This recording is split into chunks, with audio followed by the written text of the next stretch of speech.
Welcome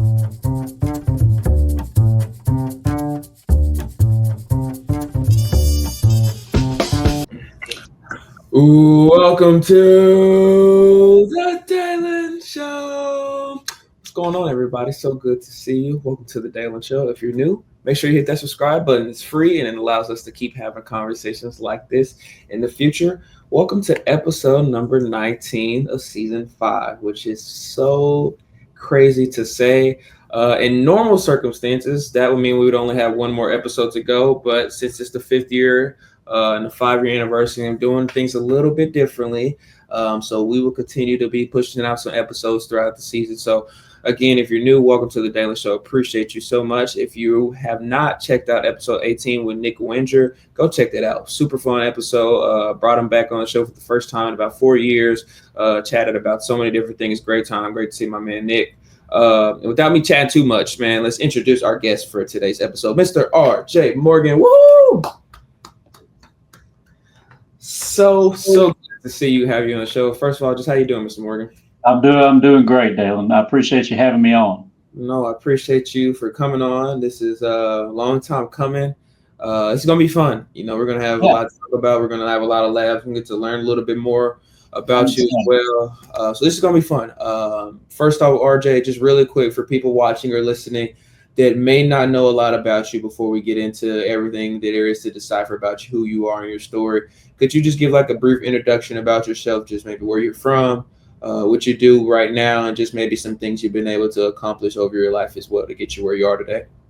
Sure. Well, I'm Dr. R.J. Morgan. I'm an instructor here at the University of Mississippi in the School of Journalism and New Media. And I'm director of the Mississippi Scholastic Press Association, which means I'm in charge of high school journalism, coordinating high school journalism activities across the state. So high school newspapers, yearbooks, broadcasts, literary magazines, etc. We do contests and conventions for school media programs all over the state. And let's see, 3-4 years ago, I also founded the Integrated Marketing Communication Association here at Ole Miss, which is a very similar organization, but national in scope. And instead of high school newspapers, yearbooks, broadcasts, etc., instead of having contests and conventions and helping students with journalistic content, that organization helps them with strategic communications and marketing content, marketing communications content. So PSAs, logo designs, T-shirts, marketing campaigns at the high school level. We sort of work with schools all over the country on that type of stuff. How did I get here? Is a question that I ask myself at least once a week. But really, it all kind of started when I was a freshman in high school, and I needed an elective and had a desire to be on the school newspaper. Counselor suggested it, and so I went and talked to the newspaper advisor and ended up getting on staff. And the first stories that I wrote for my high school newspaper were a recurring column on professional wrestling. Ringside Chats with RJ as a high school freshman was my first byline, and after that, I sort of got addicted to it, and eventually became the editor of that of my high school newspaper, and then worked at the Reflector when I went to college at Mississippi State, and eventually became sports editor there, and from there I went into the classroom at Starkville High School and taught high school journalism for 6 years and did newspaper, yearbook, and broadcast. And what I enjoyed about that was this educational experience that I'd had at my own high school through the student newspaper was so impactful for me. It really taught me, I tell the story all the time, but, school, I was always a fairly smart kid, but I've never really applied myself because school, it was just not something that I really cared all that much about. Miss Robinson, my English teacher, wanted me to read Julius Caesar, and then I was going to take a test on it and then write a paper on it, and she was going to evaluate how much I knew about Julius Caesar when it was all said and done. The problem with that is I didn't want to read about Julius Caesar, and I didn't care particularly what Miss Robinson thought about what I thought about this book that I didn't want to read in the first place, or play or whatever.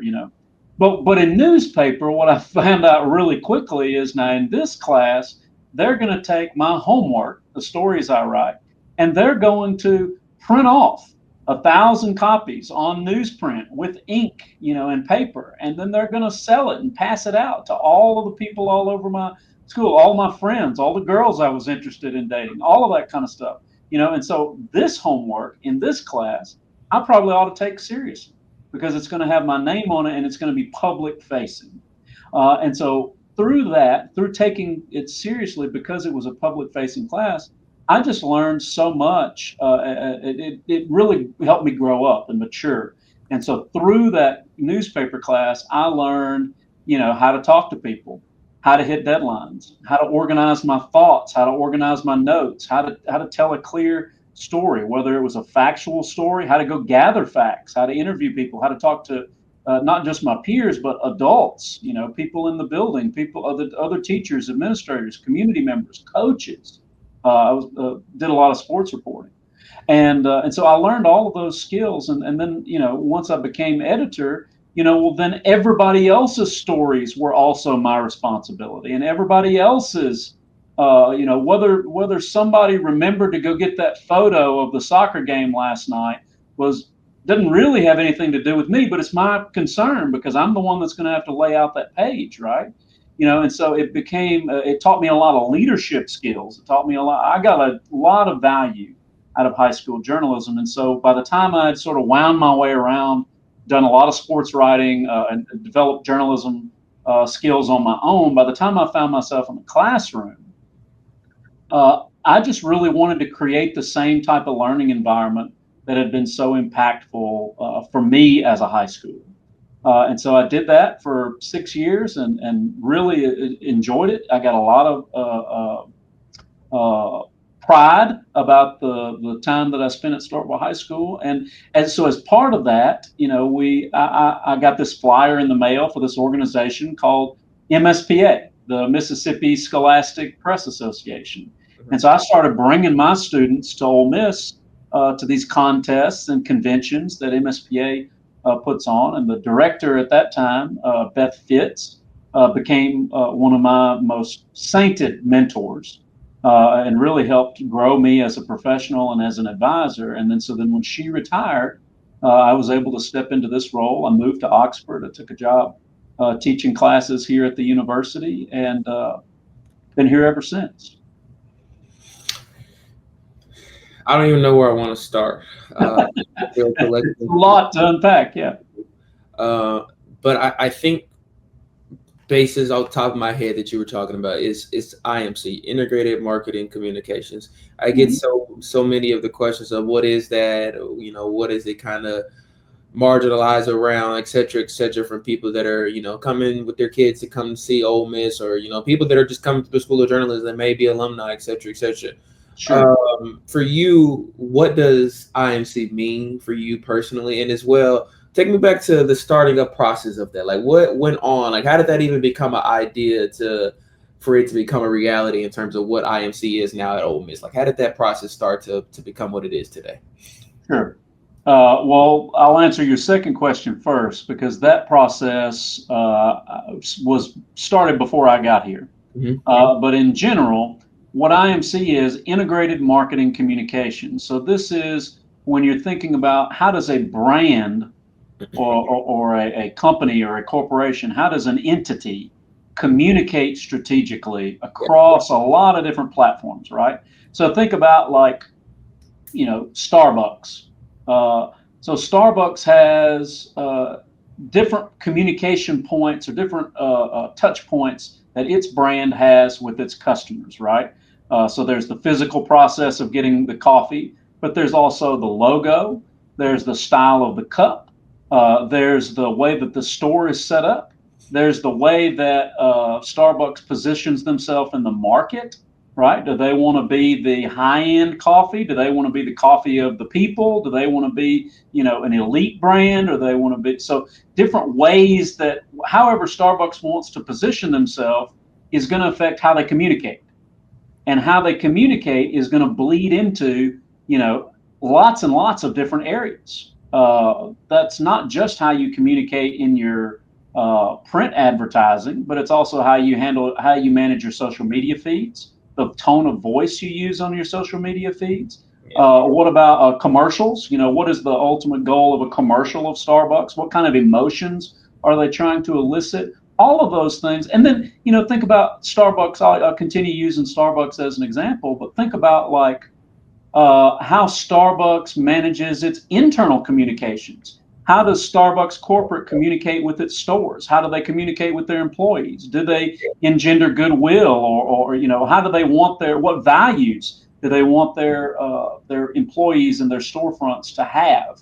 And so it's all a coordinated thing, right? There's a lot of different moving pieces to that, and so that's what IMC is. IMC is a blending of a traditional marketing degree with a communications emphasis, graphic design, general business as a minor. You sort of come out of an IMC degree with this cornucopia of skill sets that allow you to sort of move in and out of different spaces and different brands, but it's all strategic communication. So PR, marketing, a little bit of journalism and communications, a little bit of business. It all sort of rolls up in a nice pig in a blanket. How have you seen the integration of the IMC program at the School of Journalism kind of bring a different maybe out value or just a different variety of things to the School of Journalism in Ole Miss that maybe I won't say was lacking before, but maybe just brought a different energy and light to the school that maybe wasn't here before the program was brought into? So I moved here and took this position in 2013. Mm-hmm. The School of Journalism and New Media was founded in 2010. Mm-hmm. So before that, the University of Mississippi had a Department of Journalism since 1947. And that department sort of evolved over the years, obviously to include broadcast, et cetera, but it was journalism with some PR and things all flowing out of the same department. When they created the IMC degree in 2010, that expanded this into the School of Journalism and New Media. And now there were going to be 2 degree programs, right? You're going to have a journalism degree and an IMC degree. Well, when you're first starting out, you got to recruit students and you got to kind of get things off. It's going to be 4 years before you can even have any graduates coming out of that degree. So by the time I got here, the very first IMC majors were just getting ready to kind of graduate. And so those are, sort of the few, the proud. And we were a school of, 500 or 600 students at that point. Fast forward 10 years, and here we are in 2025, and we're a thriving school of more than 2,100 students, the majority of which are IMC. And we also now have a 3rd degree in media and communication. And so sort of by happenstance, I've been here, got here at a pretty pivotal moment and have sort of watched this school grow from really its infancy into the large campus power that effective student school that it is today. It's been really cool to watch. I want to go back now. You really caught my eye talking about your journey through high school and how you were able to kind of cover wrestling your freshman year. Talk about that experience. Tell me just what you were able to learn about journalism and your work doing that, and also just how enjoyable was doing that for you for it being that young of an age to kind of cover wrestling and also kind of find something that you really love to do. Sure. I'll pause just a second. I realized that I forgot to answer the first part of your last question, and that is, having said all of that about IMC, I'm sitting here as the director of the Mississippi Scholastic Press Association, watching all of that growth and all of that development and the power of these IMC skills in our graduates. And so it occurred to me that we needed an organization that would help brand and ground the University of Mississippi as like being ground zero for these type of skills across the country. IMC is the largest major on campus. It's also the largest undergraduate IMC program in the country. Yeah. And so when you get a degree in IMC from the University of Mississippi, that this is a destination place to come for that skill set. And so it only makes sense that the national home at the high school level of IMC would flow out of the School of Journalism and New Media here at the University of Mississippi. So right as the pandemic, where it was coming out of the pandemic, we sort of had that idea before it paused for a couple of years, and then we're now in like year 3 or 4 of offering those contests and developing that organization. And so that's something I'm really, really proud of. But to pivot back to your question about my high school experience, it was just so fun, Dalen. It was just like the rest of my classes that I took in high school were just so boring that I didn't really, not all of them. I mean, and I had some really great teachers. Okay, I went to Pearl High School in Pearl, Mississippi, right outside of Jackson. I had an excellent educational experience to the point that my experience in the Pearl Public School District, is what led me into wanting to be a teacher and wanting to give back and wanting to do this with my life. I just had such a wonderful, valuable experience. But the crowning jewel of that was was my high school journalism class. And what separated it, you're asking me kind of what was fun and stuff about it. I mean, I was a 14-year-old kid, and so getting to write and talk about the very niche things that I was interested in, which at the time was professional wrestling and The Undertaker and Stone Cold Steve Austin and all of those guys. My freshman year of high school, my birthday party, we had a nitro party, a WCW nitro party, which was this like contest thing that the wrestling did. And so we had a little wrestling ring set up in my living room, and we had all the friends over. Anyway, we submitted the video. They ended up putting us on television and sent me a swag bag, and I've still got some of those cups and posters and stuff in my home office, and that's pretty cool. Yeah. But so I was just into it. It was just something I was into, and I thought that was really interesting. As I've now at the age of 41, sort of kind of reflecting on how all this has sort of come together. My teacher at the time, Sandy Davis, when I got on staff, she said, "What are you interested in?" And I said, "Professional wrestling." And she sort of laughed and said, "Are you serious?" And I said, "I'm dead serious." And she said, "Well, then write about that." And so it wasn't like this top-down thing like it was in other courses where I valued Julius Caesar, I value Shakespeare, I value the Pythagorean theorem or whatever, and you need to know this, and so I will tell you what you need to know. In a journalism course, it was, what do you want to know? What do you want to talk about? Now go find out more information and learn how to talk about it. And so that flipped model where I was in charge of my own education and of finding and gathering information and teaching myself, and then using the information I had gathered to teach others, was really, really impactful on me. I want to know who throughout your lifetime have been some of your favorite athletes ever. I know you're a huge sports fan. I know you watch a variety of different sports too, but who have been some of your favorites, whether it was growing up, now that you just sat back and really enjoy watching their game, and it brings great joy for you to sit there and watch them do what they do great? Okay. Well, my first sports heroes were probably Andre Dawson and Ryan Sandberg and Mark Grace and all of those early 90s Cubs teams. Mm-hmm. My dad grew up a huge Cardinals fan. Mm-hmm. Yes, and so when I was probably 7 or 8 years old, he was sitting me down and explaining the game, and I was all excited. I wanted to be into the same things my dad was into, And I remember I asked him, I said, "Well, Dad, who's your team?" And he said, "The St. Louis Cardinals." I've been a St. Louis Cardinals fan since I was a little kid.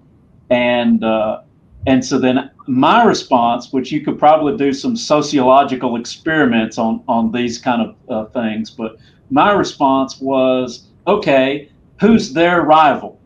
And he said, "The Chicago Cubs." And I said, "Okay, that's my team."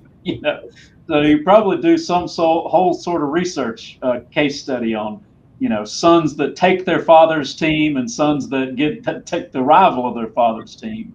But the Cubs are really kind of the first team that I was in love with, but I've always sort of been, I guess, to that point, a contrarian. So then when I was in high school, everybody was an Atlanta Braves fan, and so that meant that I couldn't stand the Atlanta Braves, right?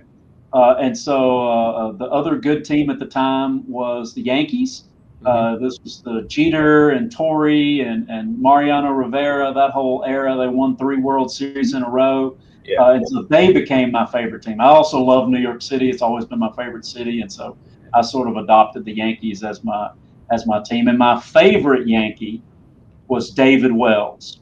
Okay. David Wells was a pitcher in the late 90s, early 2000s. He bounced around for several teams, but he pitched a perfect game for the Yankees in 1998 in their record-breaking season. And I just always loved David Wells, primarily because he was a fat guy, if I'm just being honest with you. This fat pitcher that could get out there and throw a perfect game and be as good or better as anybody. I was always a fat kid. And so I just really identified with David Wells. He became one of my favorite all-time players and still is. And in football, in Jackson, Mississippi, everybody is a New Orleans Saints fan. And so I had no interest in being a New Orleans Saints fan. And the Houston Oilers had just moved to Tennessee and became the Tennessee Titans. Yeah. And their quarterback was a young man named Steve McNair, Air McNair, out of Mount Olive, Mississippi.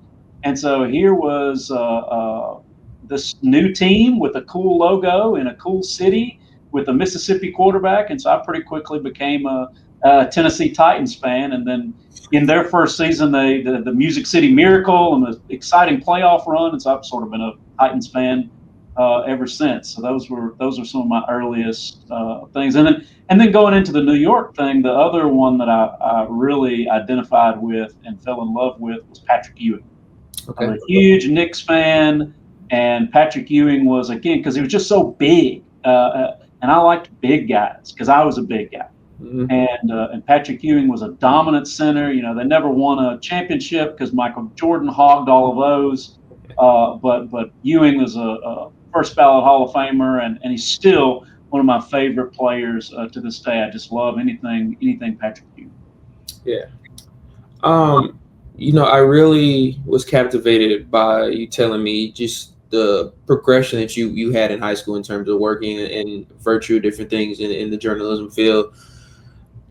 How important is it, whether it's a kid that's in high school, in college, to gain experience, and whether or not it's experience in something that they don't know they like or not, but trying it out and figuring out, okay, I like this, I don't like this, doing something that they love, et cetera, et cetera. How important is it for a kid to have experience in high school and college to get prepared for the real world in terms of the things that you were able to learn from your time in high school and even in college as well in terms of getting ready for the real world? Well, think about it. When else are you going to do it? When else are you going to experiment with different things? How else are you going to learn what you're into and what you're not, and what your strengths are and what your weaknesses are, unless you go try it? If you're a sports-minded person, well, you need to go try a few different sports and see what really clicks, right?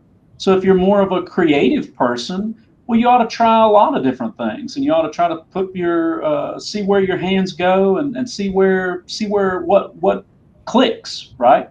I was also in the choir in high school, and I haven't sang in a long time, but I don't know that I was that great of a singer then. But I was in the choir and I was in the chamber singers, and what I learned in terms of organization and like being part of a group, that the choir at Pearl was an elite group, led by an excellent director.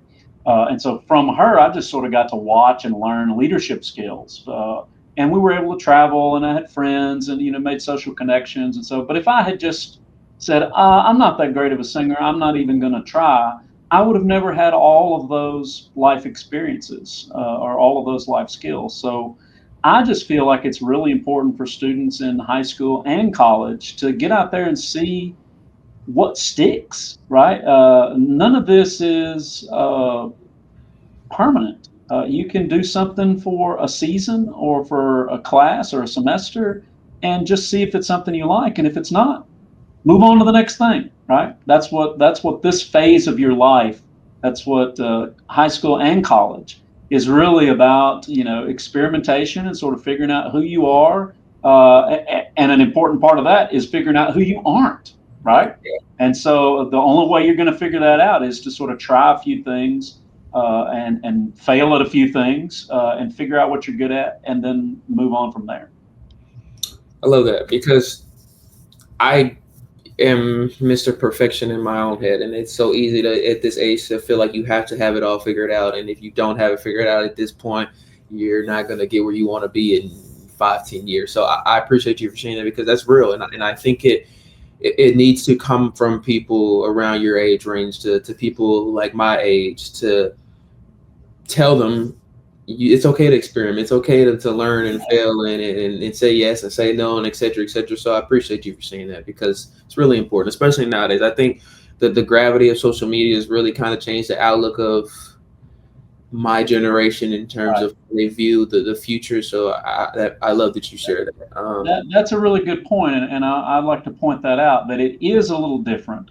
The pressure on you is a little different than the pressure that I would have had coming through, matriculating through high school in the late 90s and early 2000s, where it was a print product. Yeah. And so we were going to hand it out to my school, my classmates, and maybe those people took it home to their parents to read, or maybe some community members picked up a copy, from Walgreens on the counter or something like that. But it wasn't like people in California were immediately able to see, evaluate, and critique the musings of my 14-year-old body on professional wrestling, right?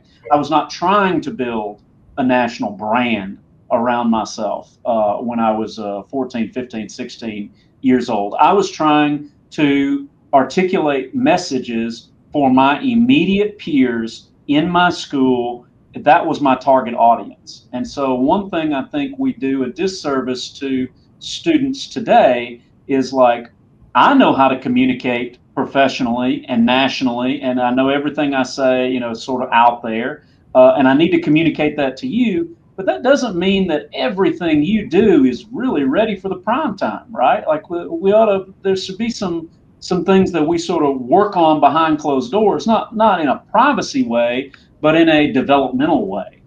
Everything doesn't have to be. You're not trying to win the Super Bowl right out of the gate. Yeah. Take me to high school, senior year. What is the process of you choosing where you want to go to college, and how does Mississippi State end up being the final decision for you? Oh, I wish you hadn't asked me that, because the answer is so terrible. So I was a high school senior. I'd been editor of my high school newspaper for 3 years. My entire career goal was to become a sports writer, a sports journalist, and that was really all I cared about. Now, if I had done even an afternoon's worth of research on journalism programs and quality journalism programs and where I ought to end up, I probably would have ended up maybe at Ole Miss or maybe somewhere out of state. But none of that was of any concern to 18-year-old RJ. The only consideration for 18-year-old RJ was Mississippi State football. I was a diehard Mississippi State football fan. And so the extent of my research in terms of college choice was, does Mississippi State have a journalism program? The answer was yes. Okay, that's where I'm going. Yeah. And so, even in senior year, I went up and met with, took a college day, went up and met with the program, met with the advisor. Frances McDavid was my advisor, and she was excellent. And so I don't mean to insinuate that I didn't have a great education. But one thing she did, she encouraged me immediately. She said, classes are fine, majoring in journalism is fine, but the way you will become a professional journalist is to go get a job with the campus newspaper and get reps and experience and develop yourself and your skills through doing not just sitting in a classroom and learning. And I've taken that with me, everywhere I've gone. And that's sort of the ethos of the School of Journalism and New Media, right? Our motto is real world right now. We want you guys, we want students to be focused on doing and learning through doing, not just sitting back and learning definitions and theory and all that stuff, all of which has a place. And you certainly learn, I hope you learn some of that stuff too while you're here. But we want you to get out in the field and start talking to people and interviewing people, just like you've done entrepreneurially with this excellent program. This is the kind of thing that students need to be doing if they're going to succeed after they get out of here. So that's sort of how I ended up at Mississippi State. And immediately, as soon as I got the first week of classes, first week I was on campus, I walked over and applied for a job and got a sports writing job at the Reflector. Little fun fact, the same day that I was hired at the Reflector as a freshman, they hired another sports writer. And so the two of us came in as freshmen together. The other sports writer they hired that day was Ross Dellinger, who's the national college football writer for Yahoo Sports. So a pretty good day if you were putting together a sports staff. You add Ross and I, and Ross far more than I. But you add both of us on the same day, that changes the complexion of that staff. So I spent 4 years, as a sports writer there, and then was sports editor, and that really was maybe the most impactful space and place and group of people and experiences that I've had in my entire life was the work I did for the Reflector. Could you just talk about that in your time at Mississippi State? Just what did it mean to you? What were you able to learn? Just how impactful was it truly on who you are in terms of a person, but as well as your career right now as well? Sure. So, I started off as a freshman, and so you kind of have to work your way up through the ranks, and so my first beat, this is the first series of articles that they allowed freshman RJ to write. Well, it wasn't even covering a real sport.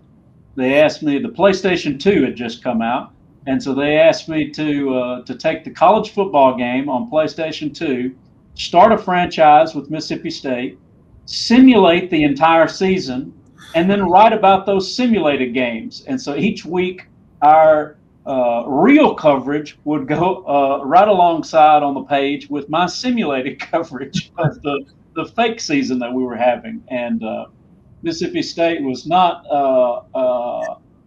very good at the time. This was the tail end of the Jackie Sherrill era and the early years of the Sylvester Croom era. And so we were a pretty ragtag bunch in terms of football talent.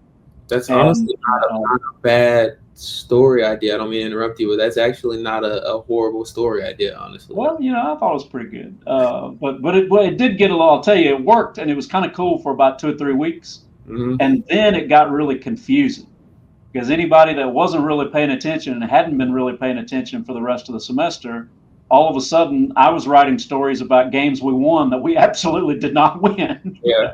Our simulated season, I think we went to a bowl. In real life, we most certainly did not. And so it got a little confused. But it was a cool experiment for the first couple of weeks, Yeah. And so, but I could have proved myself, and that I could turn in things on time, that I could do stories on deadline, and that they, made sense. They were logical and grammatically correct and all that kind of stuff. And so then starting in the spring, they moved me into softball. And that was my beat. And so I covered college softball. And I went on the first day of practice of the semester to the softball coach, Jay Miller. He was a former coach of the softball Olympic team, U.S. Olympic team. Wow. He had taken the job at State. He was a brand new coach. And I went up to him the first day. I said, look, I'm RJ Morgan. I'm going to be the beat reporter for the Reflector. I know you know everything about college softball. I know nothing.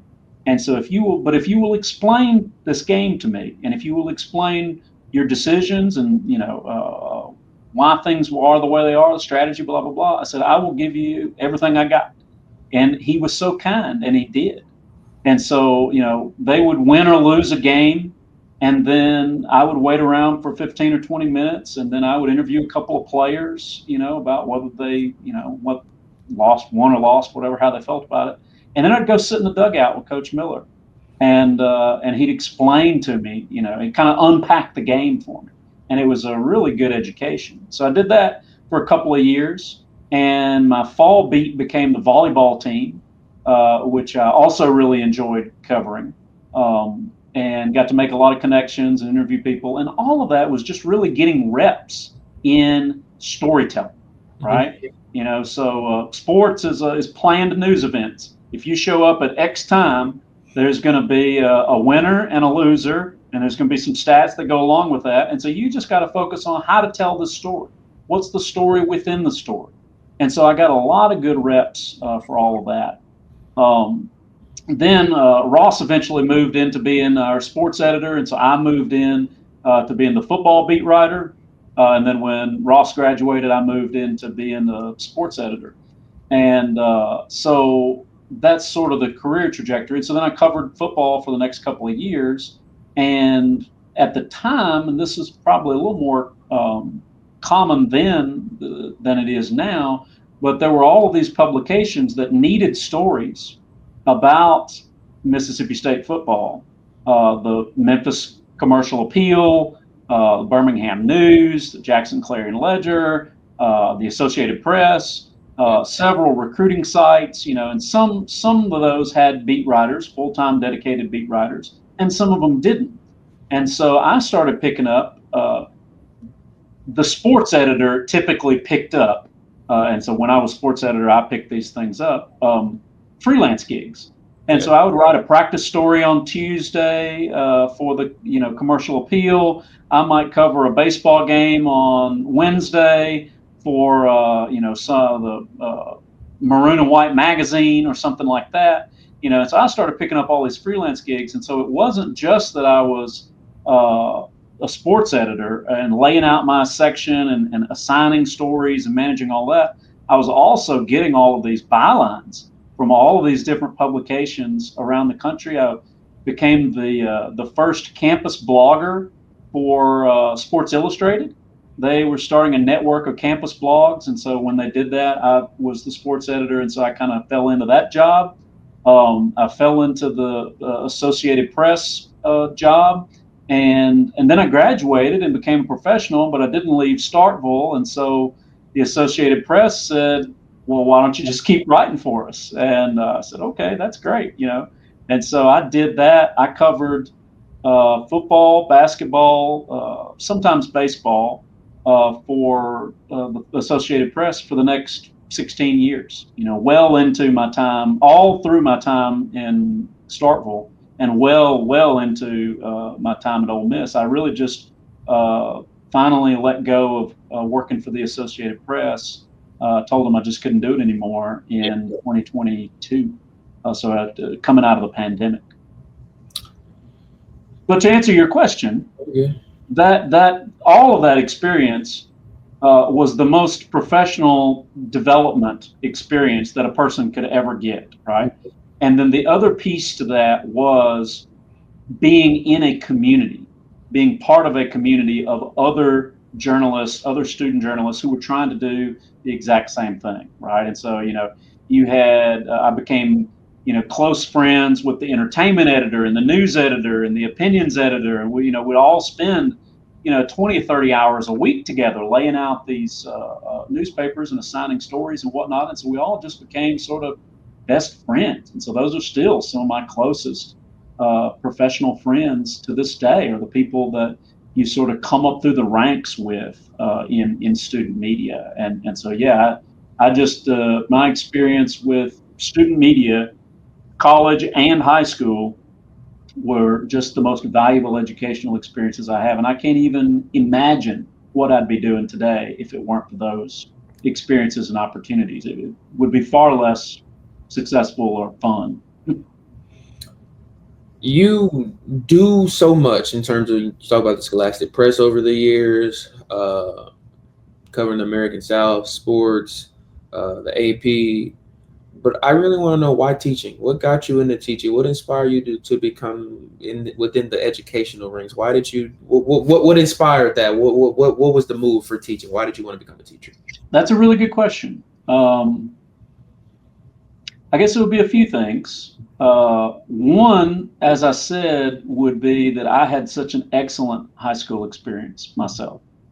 And so I remember, coming up through high school and thinking, I could see myself doing this. I could see myself in a classroom. I could see myself right now. It wasn't at the time what I was primarily planning to do. Yeah. And I particularly remember being a high school senior and thinking about the job of a high school principal, somebody who was sort of tasked with being, the educational leader for all of this, for this community, the Pearl community. And I remember thinking, even as a high school senior, that is something, being a leader in education, running an academic unit, a school, a district, a department, whatever, was something that I really pretty quickly said, that's something I would like to do. And I think I can make a difference. I think that's an area where I could would be strong. The other reason, I guess, why teaching is, and I didn't have the vocabulary or the words or whatever to make this connection when I was 18 or 22 or even 32. It's only been in the last few years that I've sort of figured this out. But the job of an educator is really the same job as a journalist, right? So when I started as a classroom teacher, I found that, this process looks a lot like what I would do to prepare for a story. Yeah. I would, if I was going to write a story about any given topic, sports or non, well, first you have to have an idea, what is something that's interesting or something I don't know or something I'm curious about. Then, okay, who could I go and talk to about that, or what sources could I gather, what information could I gather about that? And so then you gather everything you can find, printed, sources, human sources through interviews, data, whatever. And you sort of jostle all of that around in your head, and then you put it down on paper, or on camera, or whatever the case may be. But, a journalist is really gathering the whole of information. Here's what we understand and know about this topic at this very moment. And then being able to explain it to the public, to people who don't know everything that I just learned. And so what I found once I got in the classroom is, dang, that's exactly what a teacher does, right? I'm going to go out, and so for my social studies class, my Mississippi history class, my economics class, my English or journalism class, whatever the topic is that we're studying this week, I'm going to go out and I'm going to prepare, and I'm going to gather all the information I can find about that until I'm satisfied that I know what's going on. And then I got to turn around and figure out, okay, now what's the best way to explain this to people that don't know it and maybe don't want to know it, right? A student doesn't necessarily. So what is a way that I can frame all of this in the most entertaining or engaging or interesting way possible? And that is exactly the same skill set that a teacher uses when they're preparing lessons as a journalist does. And so over time, I've kind of realized that when I was doing all of those when I was learning all those journalism skills, what I was also learning was how to be a really good classroom teacher. And so that's sort of how I look at things. Yes, sir. You could have dinner with 3 people, dead or alive. Who would they be?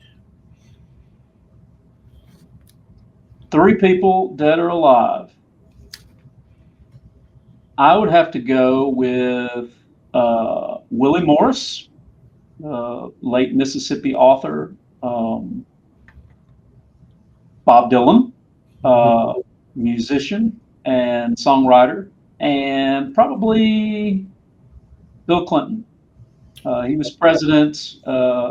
He was a president from the South during my junior high and high school years, my formative years growing up. And so having a Southerner in the White House, like the generation before, sort of has that same affinity for Jimmy Carter. But I could really see myself in Clinton, and so I've just always sort of had an affinity for him as a leader, and so those are probably my 3. Yeah. Okay, I love that. Those are 3 answers I've never heard before, so that's really different. I love that, actually. I love Bill Clinton, obviously being from Arkansas as well. So Yeah. Town called Hope. I would. And if you could, as best as possible, just, I know it's been over a decade now to Ole Miss. Just what has it been like for you over the last 12 years now, to not only just come to Ole Miss, and I know you've now earned a PhD at Ole Miss as well, but just come make an impact, change the kind of the landscape of the way the School of Journalism and New Media is viewed at Ole Miss. For you, when you got here, I'll ask this more specifically. What did you expect? Did you have any goals when you first got here? And now, 12 years into the journey, what's it been like for you? That's a good question too, Dalen. When I got here, I don't know that I really had any expectations or goals other than just like when I started my first job teaching, being a classroom teacher in Starkville. My goal was just to do a good job. Yeah. I really, really, I get a lot of identity, I get a lot of value, a lot of personal worth out of doing a good job and being a good public servant. And that's sort of how I was raised. Yeah. And so I just want to do the best job I can. I try not to have a agenda or an ego or any of that kind of stuff. It's whatever is best for the institution is sort of how, or the organization is sort of how I want to approach things. And so I try to think big picture, and then how can I fit into that big picture? How can I be of use to that big picture? So, when I got here, I was focused mainly on MSPA. And building and developing that network of advisors and growing that organization into what it is today. I was also teaching in the school, but I was looking around and, I barely felt qualified to be here. I mean, I'm walking the halls with, Joe Adkins and Al Steele and Curtis Wilkie and Charles Overby and, all of those, Deb Winger, all of those kind of people. That have these storied careers and are known far and wide. And I'm just this little old kid, when I started working here, I was 29 and far younger than most people are when they get into a job like this. And so I was able, so part of that was being young and really being focused on my lane, but being observant. I was able to sort of sit back and watch and learn from a lot of those people that I just named. I was able to sort of learn from their wisdom, sometimes learn from their mistakes, if I'm being honest, but learn from the majority of the time from their wisdom and their excellence, and be able to sort of go, okay, well, maybe I do belong. Maybe this is a place where I can bring value and where I can affect change, and that has really been what has kind of sustained me and kept me here for 12. Now I'm in my 13th year. When I came here, I had no intention of staying this long. It was really going to be, maybe 5, maybe 10 years. This was a good first administrative job, something that was different from being an assistant principal, but this was something that something I was passionate about and something I could sink my teeth into and gain some administrative chops. And then I was going to go on and do the next thing. But then the school sort of embraced me and wanted me to stay, and I felt the same way, and so here I am. You may or may not have an answer to this question. That's okay if you don't. But do you have an end goal? I know you are working on a collection of different things behind the scenes in terms of a book and et cetera, et cetera. But do you have an end goal, maybe in general? Maybe your career, things you're working on behind the scenes that maybe you hope to accomplish one day. Do you have an end goal for anything that you're currently, in the process of at the moment? I don't really like the framing of an end goal. Mm-hmm. I don't think life is about end goals. Yeah.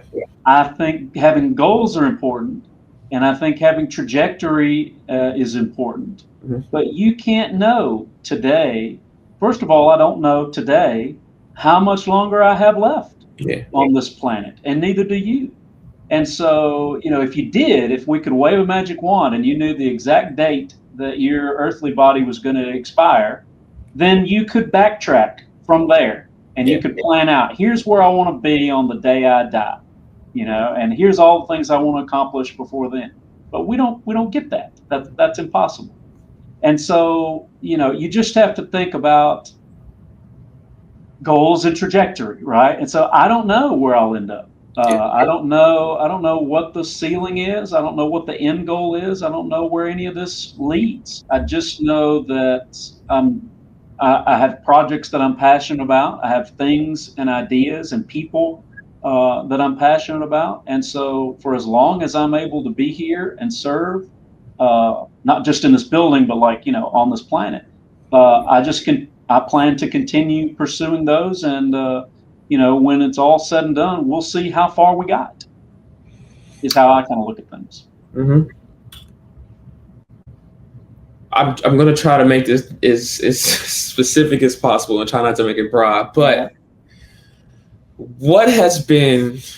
It could be as a teacher, it could be as a writer, but what has been the moment where maybe a kid has come up to you or given you something or said something on a card, and you were like, "This is why I wanted to become a teacher," or even as a writer, you were able to maybe win an award, or maybe have someone that you love to read growing up, and they or came and showed you, give you your flowers for your work. What has been a moment or a few moments throughout, whether it's your teaching, writing, anything, that you just sat back and be like, that was awesome, or that was why I do what I do every day? Sure, sure. And I'll tell you, Dalen, I've been lucky enough to have several of those over the years, several pinch myself moments, of I can't believe I'm in this situation. One that immediately comes to mind was once I started working here and working with other journalists around the state, getting to become, uh, sort of friends, I guess, with guys like Rick Cleveland, Marshall Ramsey, Billy Watkins, a lot of the names that, Jerry Mitchell, a lot of the names that young RJ would read in the paper every morning on the way to school end up as these heroes that I held up as the reasons that I got into journalism. Yeah. That I thought that this was such a cool career path. All of those names, for us to have like a two-way relationship, not just a one-way relationship, that they know who I am and and I know who they are, and we can have like a conversation. That still amazes me. Yeah, as somebody who just kind of grew up with these guys. Charles Overby. Charles Overby was the editor of the Clarion Ledger that won the Pulitzer in 1983. Which was when Mississippi passed their Education Act and got statewide kindergarten. Well, I was born in 1983, and so I'm a direct beneficiary of the work of Charles Overby and William Winter and all of those guys in the early. And so now to be like in a position where I've worked closely with Charles Overby as a managing fellow of the Overby Center. I mean that kind of thing just feels like a fairy tale, to me. So there have been several moments like you're describing throughout the years. But one just the other day that I guess is sort of on the top of my mind is when I started teaching at Starkville and took over the newspaper and the yearbook, and we eventually started a broadcast. I was really close with my first group of students, because they were only a few years younger than I was, really. I was 23, 24, and they would have been like 16, 17, And so we sort of bonded, and we had a great, and we did some work at that publication that I'm still really proud of. But I was only there for 6 years. They were really impactful, really exciting, but now I've been here for 12, and so just recently and over the years, I've kind of asked myself as I've matured and grown as an instructor and as a professional and just as a human, I wonder how all of that actually came off. If I was making an impact or if we were just having fun or whatever. And it was just recently, just in the last few weeks, my very first newspaper editor from Starkville at the Jacket Buzz, his name's Zach Mitchell. He sent me this really long Facebook message telling me that he's now he just turned 30 and is works in Memphis, and he had just written this. He's always been a music guy and in bands and stuff. And he had just written a music piece on another band, and had gotten it published. And that was a goal that he had set for himself in high school in my class. That when I get older, I want to write something. He's not in journalism, but it's sort of journalism adjacent. So when I get older, I want to write something that ends up in a publication that I read or consume, And so he wrote me this long flowing message telling me that he had achieved this goal, and that as he has gotten older and reflected on those years that we were together at Starkville, how impactful that experience was, all the things. And so I just thanked him so much. I said, Zach, that really means the world. I question all the time whether I was just, because I was so young and was just I didn't know how any of this stuff worked. I just knew I wanted to do a good job. And so let's try some things.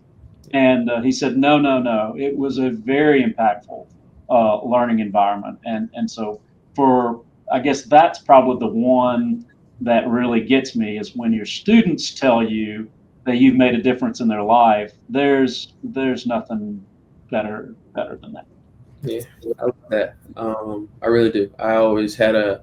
Even now, I always have had a strong relationship with teachers. I always value my relationship with my teachers. So I'm always grateful to hear when you guys are able to get your flowers from the students, because at the end of the day, I don't want to put words in anyone's mouth, but I hope that's what you guys would do it for. So I love it. I really do. Before I get you out of here, I always do this thing called Fruits of Labor.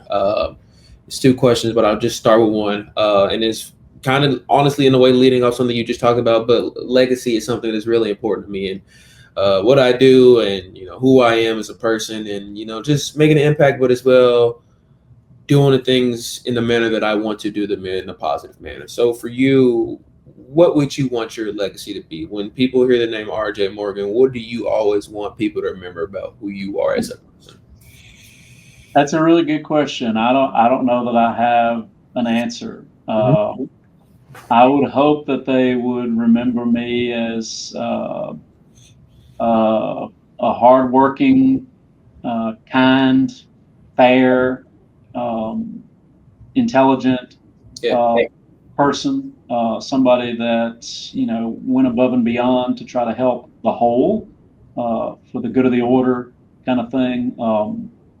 And I don't know. That's a really good question. But sort of piggybacking off of something I said earlier, I also don't know that it's under my purview to decide what my legacy is.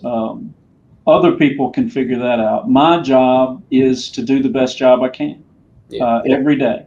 And you wake up and you do that. And that's something I've learned from studying Bob Dylan.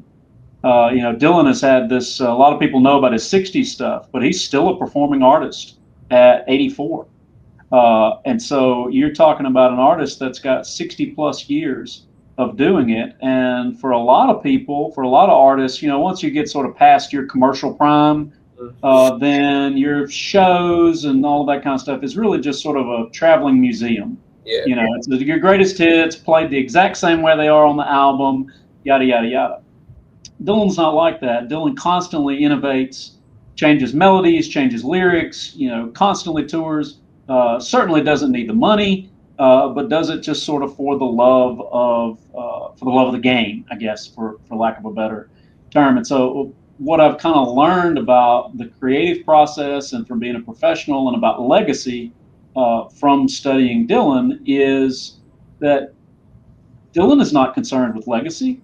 He is concerned with creating, with being in the moment, in the mix, and doing the best job that he can. And now the best job, or what I think today or how I feel today, may not be how I feel tomorrow. And that's why it's so important to do it today. Tomorrow you can do something different. Tomorrow you can be something better. You can grow. You're always innovating. He not being born is busy dying. And so my job, as I see it, as a professional, as a human, is not to think about what legacy is or what big picture is, but just to think about how can I do the most good for the most people using the skills that I have or can acquire today. And if you wake up every morning and you do that, then over the span of a year, 2, 5, 10, 20, 30, 40, 50 years, you will put together a body of work that is worthy of legacy. And other people will figure out what that legacy is. Yeah, I love that. So the other part is just advice that you would want to give people watching or listening. Just something to maybe carry them on throughout their day or their week. What's something that maybe you would want people to know or to hear in terms of just something to give them a little bit of life moving forward? What do you have to lose? I guess that's the just go do it. If you fail, well, then find something else tomorrow to be successful at. But you're not gonna get any better by not taking any risks. You're not going to get any better by not getting any reps. So decide what you want to do and what you want to be good at, and just go do it. Avett Brothers have a lyric: "Decide what to be and go be it." Yeah. That's pretty much what you have to do. About a year ago, I decided, sort of on a whim, that I wanted to pick up painting.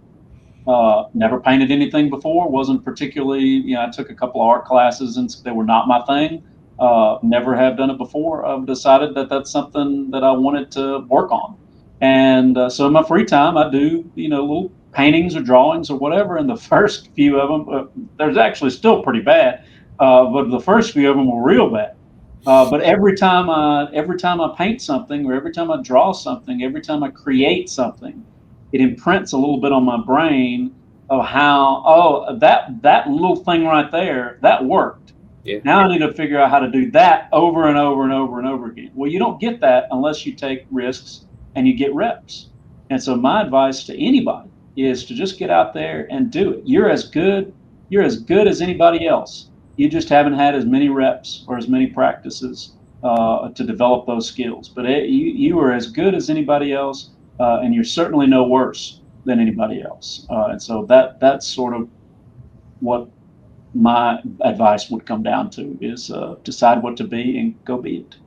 I love that. Dylan says that you don't find yourself. Life is not about finding yourself. Life is about creating yourself. And I think that's a very poignant difference in distinction. Yes, sir. I love that. Look, I just want to say thank you and for joining me, chatting with me. I will say this: hopefully, this isn't going to be the last time, everyone. We will see RJ. There are, I think, so many other plethora of things that I would love to have him on and talk to him about. So you'll definitely see him on again in the future. This was just a little bit of a get to know him, and then we'll kind of, dive into a bunch of different things later on in the future. So we'll figure that out. But thank you so much for joining me. I enjoyed the heck out of this and able to learn some things that I didn't know about you as well. So this was super fun and grateful. So thank you so much for giving me some of your time today. Anytime, Dalen. Great job. Appreciate you. And again, like I said, if you're new, hit that subscribe button, leave a like, comment something funny so I can laugh as well. I really appreciate that. And appreciate you guys for tuning in. I hope you guys enjoyed this, and it was super fun, and see you guys soon. Take care, everyone.